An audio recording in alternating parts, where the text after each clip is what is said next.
बढ़ती उम्र के साथ संपाति की नजर साधारण नहीं रही थी। उनकी नजर बादलों के आर पार, मानो ब्रह्मांड के छिपे कोनों तक पहुंच जाती थी। कहते हैं उनकी आंखें ऐसी थी जो चंद्रमा की शीतल चमक से लेकर सूरज की तेज आग के पार भी देख सकती थी। ये सुनकर पवन पुत्र हनुमान की आंखों में उम्मीद की एक चमक जाग उठी।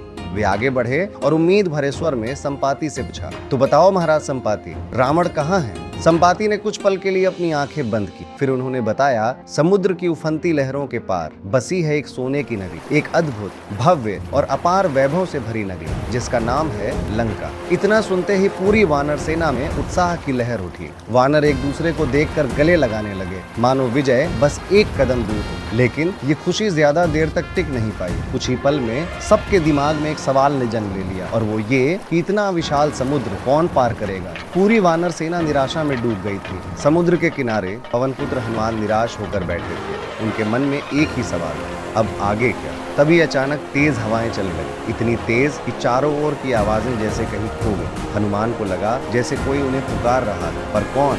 उनके सामने खड़े अंगद और जामवंत कुछ कह रहे थे, पर हनुमान के कानों तक एक भी शब्द नहीं पहुंच रहा था। फिर अचानक हवाएं थम गई, चारों ओर सन्नाटा छा गया। तभी जामवंत ने आगे बढ़कर कहा, अपनी शक्तियां पहचानो हनुमान। हनुमान चौंक पड़े। उन्होंने हैरानी से जामवंत की ओर देखा और पूछा, शक्ति? कैसी शक्तियां? कौन सी शक्तियां भूल चुके हैं हनुमान? सुंदरकांड की इस कहानी में आगे क्या होगा, जानने के लिए देखिए अगला एपिसोड।